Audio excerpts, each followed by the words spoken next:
here we go with the funnest segment of the show. I believe Spaz was bitching in our text group saying he won last week. You did not win last week, Spaz, actually. No, I know I didn't. Okay, yeah. Sean did. I went back and redid the math. I redid the math. So right now we're going to go into one of our favorite segments where I have a goose egg, just like national titles. I have 0 wins this season by minimal points, kind of like the Auburn game. I've lost by literally 3 to 4 points total in predictions. Sean is not here, but he has 3 wins. He won this last week. Derek has 4 because he got one game perfectly correct score-wise. Spaz has 2 wins. And none of our guest pickers have been anywhere near correct. Until this week. Until this week, maybe. So out of tradition, the guest picker always gets to go first. So I don't want to put you on the spot, Rick. Take a second and give us your potential score prediction for this game coming up. I'm going to say Oregon 59, USC 27. Ooh. You know what, Rick? I hope you're right. I don't even want the point this week. I want you to be right. I'm not going to get to you 70, but you're going to get 59. I'll take it. Yeah. We're going to try for 70, though. And, hey, I'm going to put a bonus in there. Dan Lanning at some point will try an onside kick. That's worth a bonus point in my eyes. I mean, if you can call that one out. Yeah. Jeez, that was I didn't see that type of score coming. I mean, I was trying to think about it a lot today, but Spaz, I'm always rotating the order of our predictions. Spaz, you're up next because Sean's not here. Can I pop in real quick? I'm sorry, Spaz, but I like this comment by Tony here. Rick is a duck at heart. He knows it deep inside. Tony, I think that's hilarious, man. And Ben knows me for like the last year and a half. Ben, do I have any love for the Ducks? Kind of. Kind of. Oh, no. No, this hurts me, but I'm honest, man. I'm telling you the truth. I'm telling you about our team, and you just can't turn a switch on with Oregon that has so much to play for, and they're at home. It's a night game. That crowd's and it's not Mario Cristobal coaching. Yes, there you go. Yeah. It's a huge force. It's a huge force to deal with. I just don't think USC's there mentally for 60 minutes. They're not in it for a fight. That's my hunch. I will agree. The Duck might quit on doing push-ups this weekend again, like he did during Portland State. He just walked off the field. He was like, "I'm done. No, screw that." So you're telling me Portland State and USC are the only? No. I'm just saying he's already tired from this season. He's already worn out. I'm sorry to interrupt. Bad break. You're all good.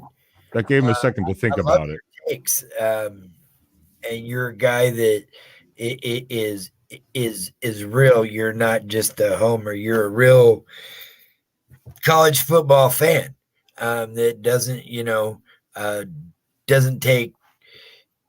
I went to SC or I went to North Carolina or I went to Duke. You're the guy that is like, our team right now is what it is. And like you said, you put them at the halfway point because, like you got offense but no defense, and that's calling it what it is. That's why I'm going to say Oregon 72, thanks to our friend Rick at LBC Trojan. Oh, my. USC 31. Oh. Wow. Okay, that's quite a spread. That's quite a spread. You kind of broke up on that. What did you have Oregon at? 72. Okay, 72-31. All right, Spaz. Oh, Jesus. That is quite the spread. Derek, you're last. Don't worry. So I have to go next. And I've been racking my brain over this all day. I'm more in line kind of with Rick, but I'm going to give USC's offense more credit just because I just don't see us shutting it down that much. I just don't see it. I will give us I don't know why I just had like random numbers in my head. I'm putting up about I'm going to say 55-38.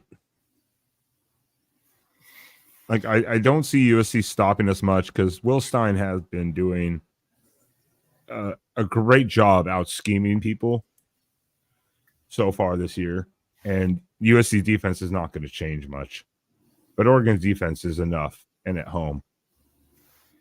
Damn, now I'm giving too many points because actually, yeah, we're at home. Shit. Oh well, I'm stuck. 55-38 Oregon. I'm stuck now. Well, Derek, before you go, the reason I did that is because with my score was like this. Some of the chat I've been seeing a lot too on here and earlier today online was that people feel like this might be a game for a half. And that's why I figure the score will be something like 42-28 at half. Oregon has the ball coming out.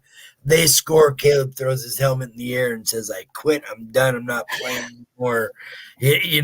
Fuck you, Riley. I'm going to sit here on the bench. You figure the rest of the game out. I'm done. Basically, I'm losing again this week. I can already tell. At the half or whatnot, on the sideline. And, he's telling him, I quit. I'm done with your bullshit. Fucking figure it out yourself. I'm going to go over here. I love the fire. I changed my mind. Spaz, I hope you're right. That would be great.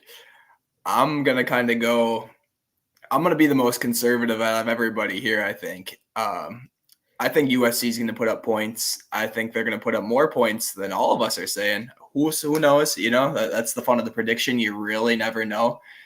For a final this week, I'm going to go 48-38. I know earlier in the stream I had mentioned how I feel like this is going to be a 10-point game.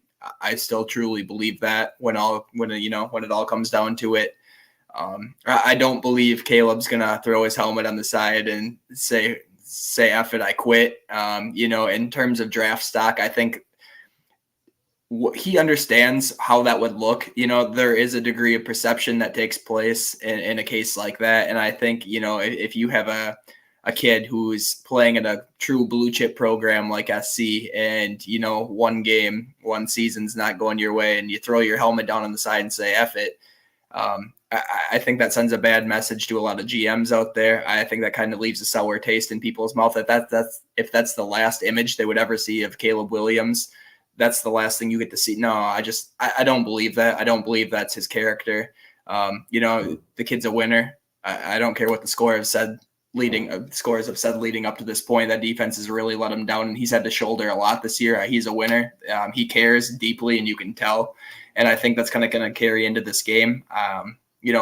I truly believe Oregon is the better team in this instance, but I don't think that's going to stop him from, going out there and playing potentially his A game against one of the better defenses in the country. So we'll see. I could be wrong. This could be an instance where we see the defense step up and maybe it is a blowout. Maybe we're all wrong and all of a sudden both defenses show up and we're looking at a 35, 25 game. Who knows? But at this point, I kind of feel like it's going to be a shootout more than people are giving this game credit for at this point. I'm tired of Sean not being here, so I'm going to write his score prediction down as 0-0 draw. That's a real possibility.